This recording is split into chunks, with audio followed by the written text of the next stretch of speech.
కొంగ ఎండ్రకాయ కథ. అనగనగా ఒక అడవి. ఆ అడవిలో ఒక చిన్న చెరువు ఉండేది. అందులో రకరకాల చేపలు, ఒక ఎండ్రకాయ కలిసిమెలిసి జీవిస్తుండేది. అయితే వీటితో స్నేహం చేయాలని ఒక ముసలి కొంగ ఎప్పుడూ ప్రయత్నిస్తూ ఉండేది. చేపలు చేపలు, మిమ్మల్ని చూస్తుంటే నాకు చాలా ముచ్చటేస్తోంది. నన్ను కూడా మీతో స్నేహం చేయనివ్వరు అని అడిగింది కొంగ. అమ్మా, నీతో స్నేహమా? నీ కొంగరకు మా మిత్రులు ఇప్పటికే చాలా మంది ఆహారం అయిపోయారు. వద్దు అంది ఓ చేప. మీకు తెలియనట్టుంది, నేను ప్రాణులను చంపి తినకూడదని ఒట్టు పెట్టుకున్నాను. ఆకులు అలములు అవి మాత్రమే తింటున్నాను. అందుకే చూసారా నేనెంతగా చిక్కిపోయానో అంటూ నీరసంగా నటించింది కొంగ. ఏదేమైనా మేము నీతో స్నేహం చేయం. నీది మాది బద్ధ శత్రువుల జాతి అంది మరో చేప. సరేలే, నాకు మీతో స్నేహం చేసే అదృష్టం లేదనుకుంటాను. వచ్చే జన్మలోనైనా నన్ను చేపలా పుట్టించమని ఆ దేవుణ్ణి వేడుకుంటాను అంటూ బాధపడుతూ నెమ్మదిగా నడుచుకుంటూ వెళ్ళిపోయింది. ఇలా కొంతకాలం గడుస్తుంది. ఓ రోజు కొంగ చెరువు మధ్యలో ఒంటికాలిపై నిలబడి జపం చేస్తుంటుంది. దాన్ని చేపలు చూస్తాయి. ఏంటి కొంగ బావా, మాతో స్నేహం కోసం జపం చేస్తున్నావా అని ఓ చేప అనగానే కొంగ చేప దొంగ చేప అంటూ మిగిలిన చేపలు నవ్వుతుంటాయి. నవ్వండి నవ్వండి, నేనేం బాధపడను. కానీ నా ఈ జపం మిత్రులైన మీకోసమే అని తెలుసుకుంటే చాలు అంది కొంగ. ఏం జరిగింది అడిగింది చేప. మరో పక్షం రోజుల్లో ఎండల ధాటికి ఈ చెరువు ఎండిపోతుందట. నిన్ననే ఆకాశవాణి నాతో చెప్పింది. ఆ తర్వాత మీ పరిస్థితి తలుచుకుంటే రాత్రి నుంచి నాకు ముద్ద దిగడం లేదు, కంటి మీద కునుకు లేదు అంది కొంగ ఒంటి కన్నుతో జపం చేస్తూ. ఆ మాట వినగానే వాటి పై ప్రాణాలు పైనే పోయాయి. ఇప్పుడు ఏం చెయ్యాలి అని అన్ని చేపలు ఆలోచనలో పడ్డాయి. మీరు వింటానంటే ఓ ఉపాయం చెప్తాను అంది కొంగ. చెప్పు చెప్పు అన్నాయి చేపలు. దగ్గరలో మరో పెద్ద చెరువు ఉంది. అది అన్ని కాలాల్లోనూ నీటితో నిండి ఉండి రకరకాల ప్రాణులతో నిత్యం కళకళలాడుతూ ఉంటుంది. అక్కడికి వెళ్ళడం మంచిదని నా అభిప్రాయం అంది కొంగ. చెప్పింది బాగానే ఉంది, కానీ మేమంతా అక్కడికి ఎలా వెళ్ళగలం అని సందేహం వెలుబుచ్చింది ఎండ్రకాయ. ఆ ఉపాయం గురించి చెప్పిన దాన్ని ఉపాయం ఆలోచించకుండా ఉంటానా? మిమ్మల్ని అందరినీ ఒక్కొక్కరిగా తీసుకువెళ్ళి భద్రంగా ఆ చెరువులో వదిలేస్తాను, సరేనా అంది కొంగ. అని అంటూ చేపలు కొట్టుకోసాగాయి. ఎవరు ముందు పైకి పోవాలన్నా, అంటే ఎవరు ముందు నాతో పైన ఆకాశంలో విహరించాలన్నా చీటీలు వేసి నిర్ణయించుకుందాం అని ఆ విధంగా మొదటి చేపను తన నోట కరుచుకొని ఎగిరిపోయింది కొంగ. అలా కొంత దూరం ప్రయాణించి ఓ గుట్టపై వాలి ఆ చేపను తినేసి దాని ఎముకల గూడుని పక్కన పడేసింది. ఇలా కొన్ని చేపలు దాని దుష్ట పన్నాగానికి బలైపోయాయి. ఆ రోజు ఎండ్రకాయ వంతొచ్చింది.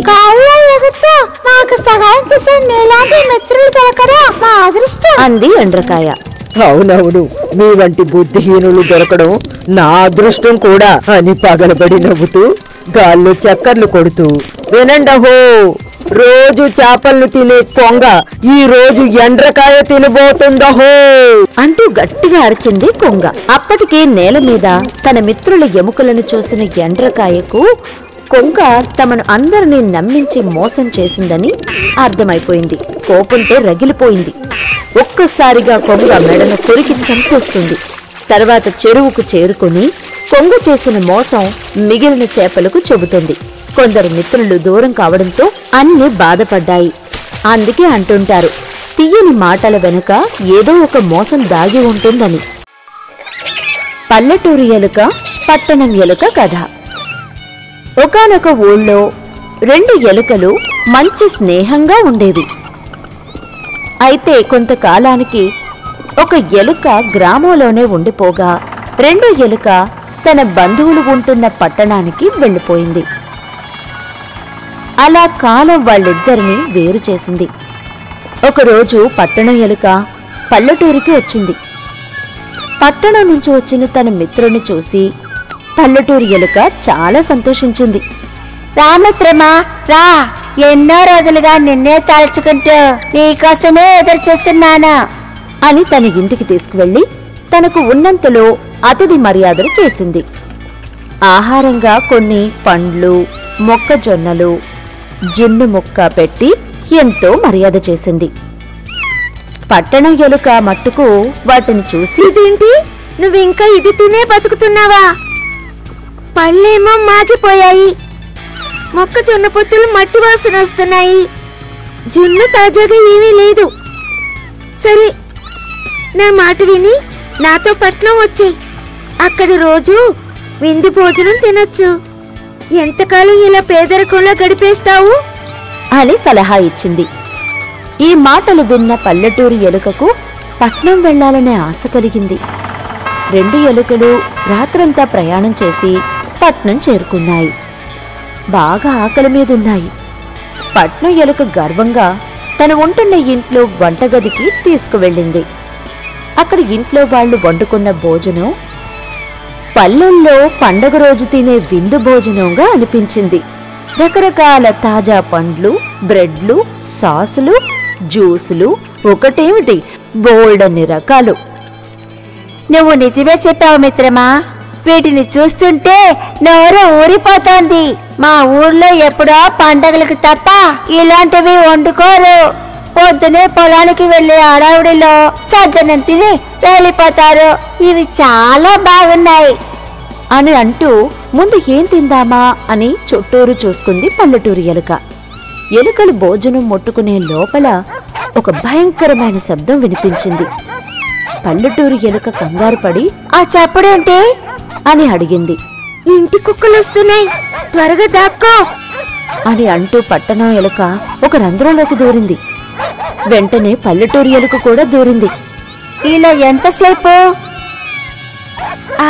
అవి అలా వస్తూనే ఉంటాయి. అవి చూడనప్పుడు మనకి కావలసిన ఆహారం ఈ రంధ్రంలోకి తెచ్చుకుని హాయిగా తినొచ్చు అని పట్టణం ఎలుక జవాబు చెప్పింది.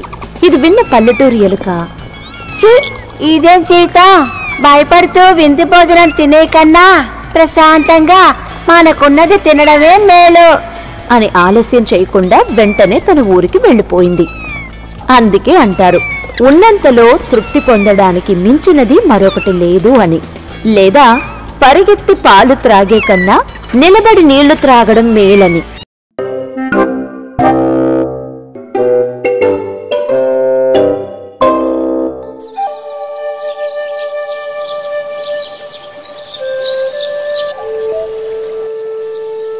ఒకానొక ఊరిలో దావక మల్లుడు అనే చాకలివాడు ఉండేవాడు. అతని దగ్గర ఒక గాడిద, ఒక కుక్క ఉండేది.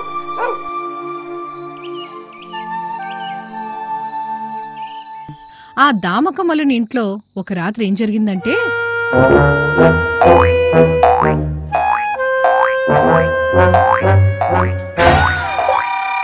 ఓ సునకరాజమ్మా, ఓయ్ ఏంటి? ఆ చప్పుడు వింటున్నావా? మన యజమాని ఇంట్లోకి దొంగ వచ్చినట్లున్నాడు. వస్తే వచ్చాడు, అయితే ఏంటంట? అదేంటి సోదరా, ఇంట్లో దొంగలు పడితే అరిచే యజమాని హెచ్చరించడం నీ ధర్మం కదా.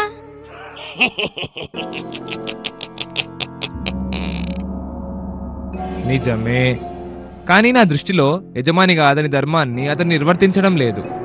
కాబట్టి నేను కూడా అతని క్షేమాన్ని పట్టించదలుచుకోలేదు. అయ్యయ్యో, ఎంత మాట!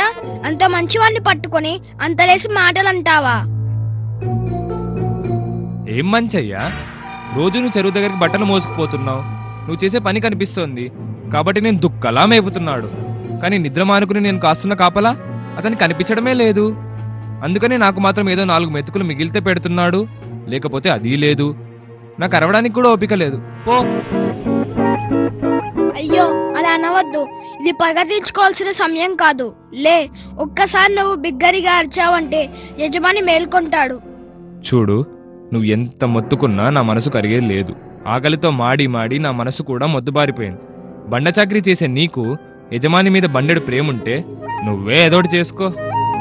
చీచి, కుక్క అంటే విశ్వాసానికి మారుపేరంటారు. నేను చూస్తుంటే అది తప్పనిపిస్తోంది. మీకంటే గాడిదలే నయం.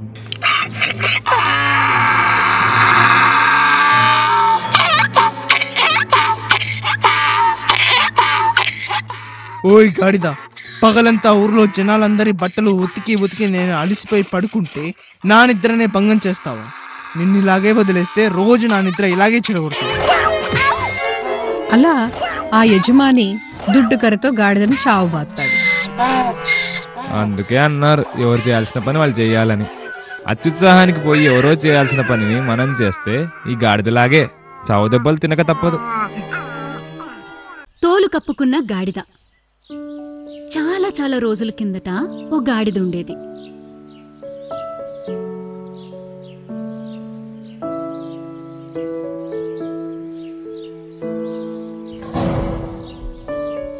దానికి ఓ రోజు ఓ సింహం తోలు కనిపించింది.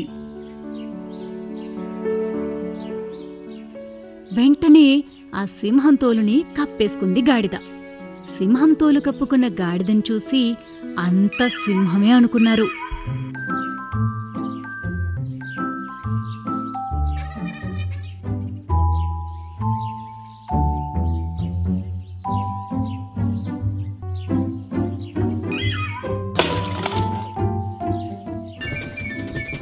దాన్ని చూసి జనమంతా భయపడిపోయారు. మిగతా జంతువులు భయపడసాగాయి.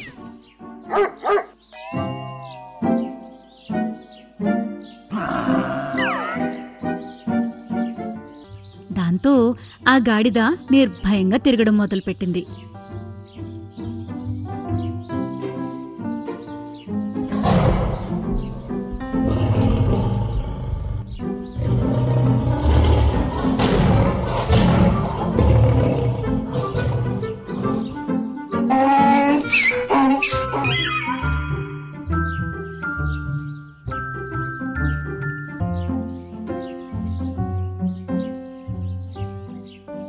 ఒక రోజున పెద్ద గాలి వీచింది.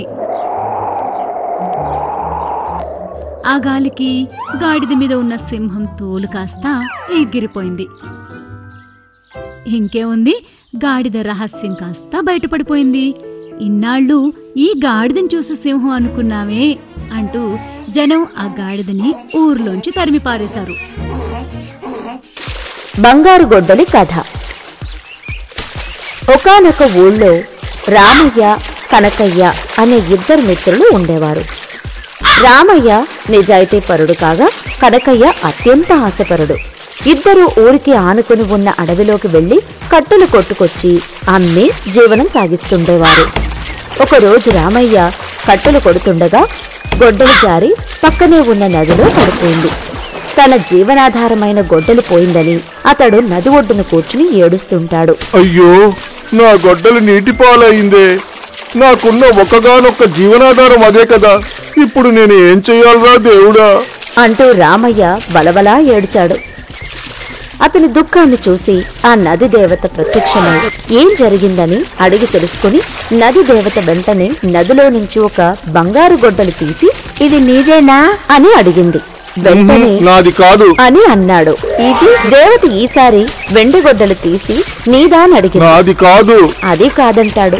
దేవత మరలా ఇనుప గొడ్డలు తీసి నీదాని అడిగింది. అవును తల్లి, ఆ గొడ్డలి నాదే, నాకిచ్చేయి తల్లి అని దానిని సంతోషంగా తీసుకుంటాడు. నది దేవత రామయ్య నిజాయితీని మెచ్చుకుని ఇనుప గొడ్డలతో పాటు బంగారు, వెండి గొడ్డలు కూడా బహుమతిగా ఇచ్చేస్తుంది. కనకయ్య తన మిత్రుడి దగ్గర ఉన్న వెండి, బంగారు గొడ్డల గురించి వాకబు చేస్తాడు. రామయ్య నదీ దేవత ప్రత్యక్షం కావడం దగ్గర నుండి జరిగిందంతా చెప్తాడు. ఇది విని కనకయ్యలో దుర్బుద్ధి పుడుతుంది. మరుసటి రోజు ఉదయాన్నే ఒక ఇనుప గొడ్డలిని తీసుకుని కట్టెలు కొడుతున్నట్లు నటిస్తూ కావాలని గొడ్డలిని నీటిలో పడేస్తాడు కనకయ్య. నది ఒడ్డున కూర్చుని దొంగ ఏడుపు మొదలు పెడతాడు. నది దేవత ప్రత్యక్షం కాగా తన గొడ్డలి పడిపోయిన విషయం చెప్పి బోరున వినిపిస్తాడు. దేవత నీటిలో నుంచి బంగారు గొడ్డలి తీస్తుంది. అదే తల్లి, అదే నా గొడ్డలి అంటూ ఉత్సాహాన్ని ప్రదర్శిస్తూ అబద్ధం చెప్తాడు. దేవతకు కోపం వచ్చి వెంటనే బంగారు గొడ్డలితో సహా అదృశ్యమైపోతుంది. బంగారం, వెండి గొడ్డళ్లు రాకపోగా తన జీవనాధారమైన ఇనుపు గొడ్డలు కూడా పోవడంతో కనకయ్యకు బుద్ధి వస్తుంది. అందుకే అంటారు, నిజము మేలు చేస్తే అబద్ధం ఆపద తెస్తుందని. 7 చేపల కథ. అనగనగా ఓ రాజుగారుండేవారు.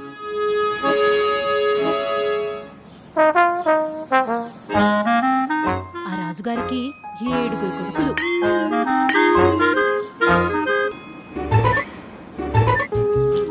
ఓ రోజు ఆ రాజకుమారులంతా కలిసి చేపలు పట్టడానికి వెళ్లారు.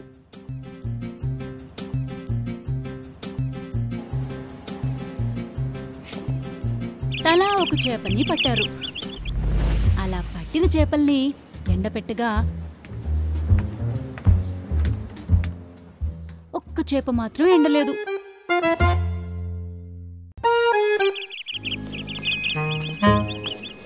చేప నువ్వెందుకని ఎండలేదు అని అడిగాడు ఆ చేపని పట్టుకున్న రాజకుమారుడు. గడ్డివాము ఎండగడ్డొచ్చింది అని చెప్పిందా చేప. గడ్డివాము గడ్డివాము, నువ్వెందుకు సూర్యుడికి అడ్డం వచ్చావు? ఆవు నన్ను తినకుండా వదిలేసింది అంది గడ్డివాము. ఓ ఆవు, నువ్వెందుకు గడ్డివామును తినలేదు? నా యజమాని నన్ను వదల్లేదు అంది ఆవు. నువ్వు ఆవుని ఎందుకు వదల్లేదు అని అతని యజమాని అడిగాడు. మా బామ్మ నాకు అన్నం పెట్టలేదు అని చెప్పాడు యజమాని. బామ్మ బామ్మ, నువ్వెందుకు అన్నం పెట్టలేదు అని అడిగితే, మా ఇంట్లో బాబు ఏడుస్తున్నాడు అని చెప్పింది బామ్మ. బాబు బాబు, నువ్వెందుకు ఏడ్చావు అని అడిగాడు. చీమ నన్ను కుట్టింది అన్నాడు చిన్న బాబు. చీమా ఓ చీమా, నువ్వెందుకు బాబును కుట్టావు? నా బంగారు పుట్టలో వేలు పెడితే కుట్టనా అంది చీమ. కుక్క నోట్లో ముక్క. ఓ కుక్క వంతెన మీద నుంచి నడుచుకుంటూ వెళ్తోంది. దాని నోట్లోనేమో ఓ మాంసం ముక్కింది.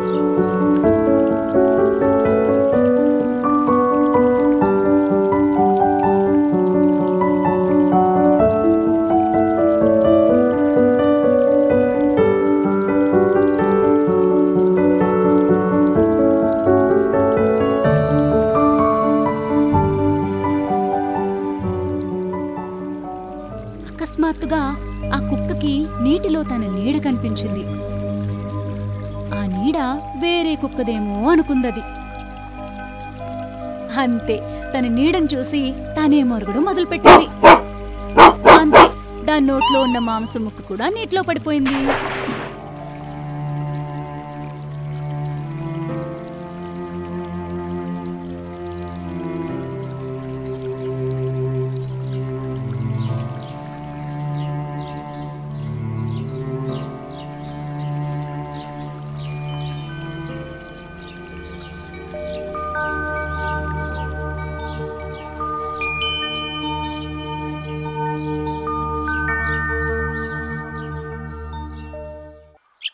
చీమకు పక్షి సాయం.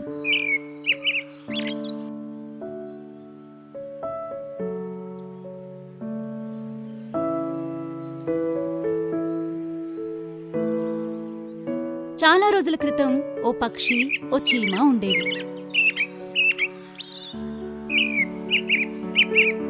ఆ రెండూ కలిసి ఓ చెట్టు మీద నివసించేవి. ఓ రోజు జోరున వర్షం కురవసాగింది.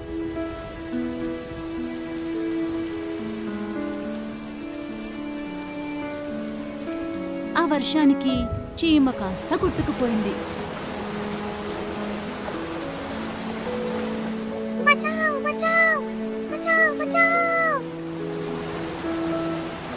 చీమ కొట్టుకుపోవడం చూసిన పక్షి వెంటనే కొన్ని ఆకులను తుంచి వాటిని నీటిలో వదిలింది.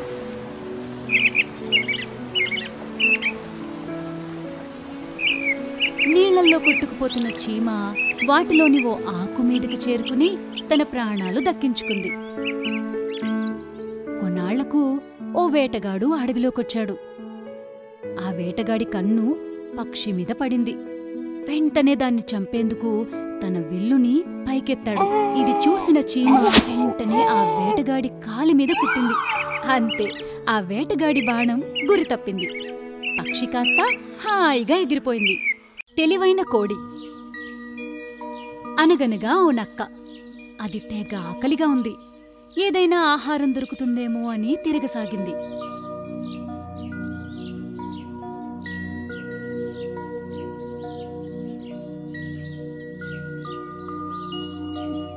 ఇంతలో దానికి ఓ ఇంటి మీదకి కూర్చున్న కోడి కనిపించింది.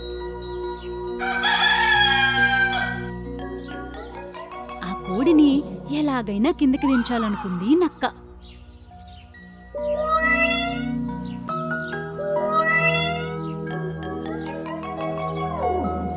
అరే కోడిగారు, మిమ్మల్ని చూసి చాలా రోజులైందండోయ్.